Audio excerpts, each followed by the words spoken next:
Denise Gwen, reading aloud for you from my short story, The Greasy Spoon. Chapter 4. The nameplate above her left tit read Irene, and as she walked behind the counter and reached up to affix their orders to the metal clamps of the clothesline-style ticket bar and called out, "Order up!" to the short order cook, her tight shirtwaist uniform pulled at the sleeves and the fabric tightened around her hips, revealing the outline of her fine ass and her magnificent butt crack. And Nick couldn't help it. He went hard as a porn star on Viagra.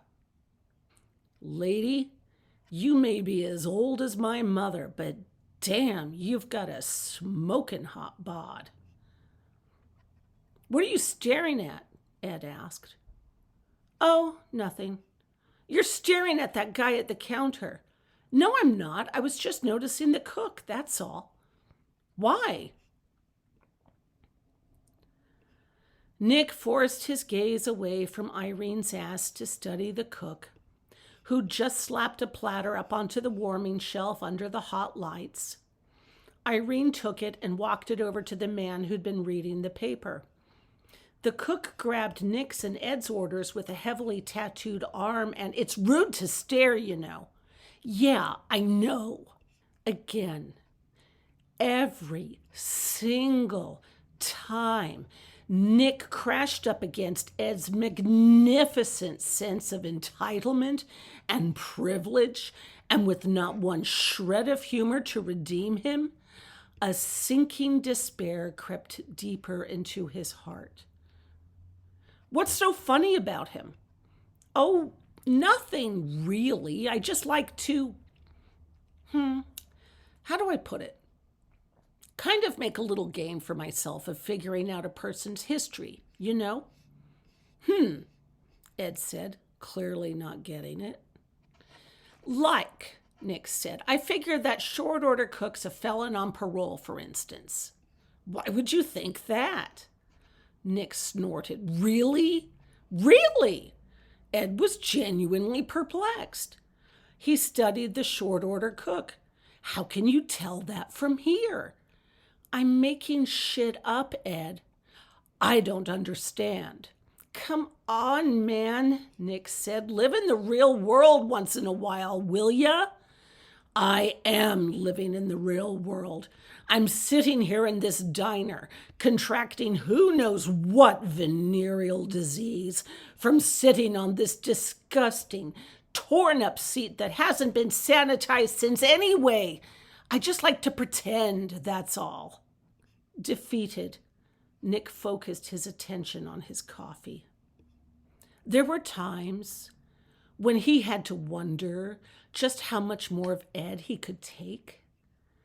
Did his sense of humor get drilled out of him by the sphincter patrol when he made partner? Or did it happen earlier in his life, in his tender, formative years? Yes, that was more likely, and Nick had not a doubt Ed cleared his throat. "Pretend what? What is it that you like to pretend?" Sweet Jesus, he's really going to insist on this, isn't he? "Okay, well, it's something I used to do with my brother, make up little stories about people." "And?" Ed asked. "The cook?" "Okay, so the short order cook's a felon on parole, right? And he got indicted for raping a teenage girl, but according to him, the bitch had it coming to her." "What the fuck, man?" "I'm joking, Ed. Jesus, man, come on, lighten up." "What's so funny about rape?" "Oh," Nick said, "nothing except..." His voice trailed off. "Is this really worth it?" "Okay, let's try this. I'm trying to explain it to you, okay? The way my brother and I used to have fun when we were waiting for our food." "I'm listening." "I'm putting myself in the short order cook's shoes. You know what I mean? I'm pretending to see it through his perspective, but it's flawed, right? He's working here in this Greasy Spoon because it's the only kind of job he can get after his release from prison. And his story is he had sex with a teenage girl. Sure he did. But it's only because the bitch begged him to bang her. And he sort of knew she was underage, but fuck it. He didn't know she was that underage. You know what I mean? And let me tell you something. That whore was begging for it, you read me?